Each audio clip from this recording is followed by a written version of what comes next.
ఒక్కసారిగా ముంచెత్తినటువంటి వరద విజయవాడ వాసులనైతే వణికిస్తోంది. ఇప్పటికీ కూడా పరిస్థితి ఏమీ స్పష్టత లేదు.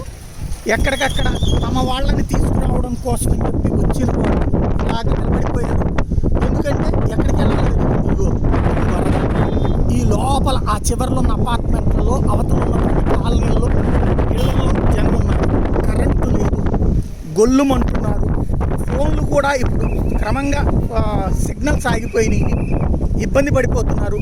వాళ్ళకి ఎలా కమ్యూనికేట్ చేయాలో తెలియదు. ఒకవేళ వాళ్ళు బయటకు వస్తే ఎట్లా రావాలో తెలియదు. గైడ్ చేసేవాళ్ళు లేరు. ప్రభుత్వ యంత్రాంగం సరైనటువంటి గైడెన్స్ లేదు. ఇక్కడ ఉండకూడదు అక్కడ ఉండకూడదు అనేటటువంటి కాన్సెప్ట్లోనే ఉంది. ఒక మైకులతో అనౌన్స్మెంట్ అయ్యా మీరు అపార్ట్మెంట్లో ఉన్నోళ్ళు ఏమి కంగారు పడదు, మీకు భోజన పొట్లాలు పంపిస్తున్నాం ఇట్లాంటి చెప్పే విధమైన రెవెన్యూ డిపార్ట్మెంట్ ఉండాలి. అట్లాగే కార్పొరేషన్ ఆ ఏర్పాట్లు చూడాలి. అదే సందర్భంలో కావాల్సిన ఆహార పొట్లాలు పంపించాలా. రెండో పక్కన వాళ్ళని తీసుకురావడానికి తగిన ఏర్పాట్లు చూడాలా. బోట్లు ఏర్పాటు చేయాలా. ఇక్కడ ట్రాక్టర్లు ఇట్లాంటివి ఏర్పాటు చేయాలి. ఎవరికి వాళ్ళు ఏర్పాటు చేసుకుని వాటిని ఆపేస్తున్నారు. ప్రస్తుతం పరిస్థితి ఏంటయ్యా అంటే ఈ ప్రాంతంలో ఎవరికి వాళ్ళు తీసుకొద్దామని వచ్చినటువంటి వాళ్ళు ఏమో నిలబడిపోతున్నారు.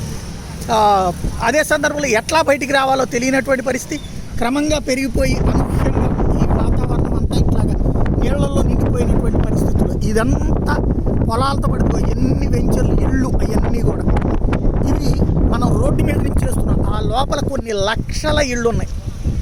ఇది పరిస్థితి. దీనికి అసలు ఏంటి కమ్యూనికేషన్ అంటే టీవీలో వస్తుంది. టీవీలో ఉంటే ఎవరికి తెలుసుద్ది? టీవీలు చూసే వాళ్ళకి తెలుసుద్ది, నెట్ ఉన్న వాళ్ళకి తెలుసు. ఎక్కడున్న వాళ్ళ పరిస్థితి ఏంటి? ఈ లోపల ఉండే వాళ్ళకి కమ్యూనికేషన్ ఎట్లాగా?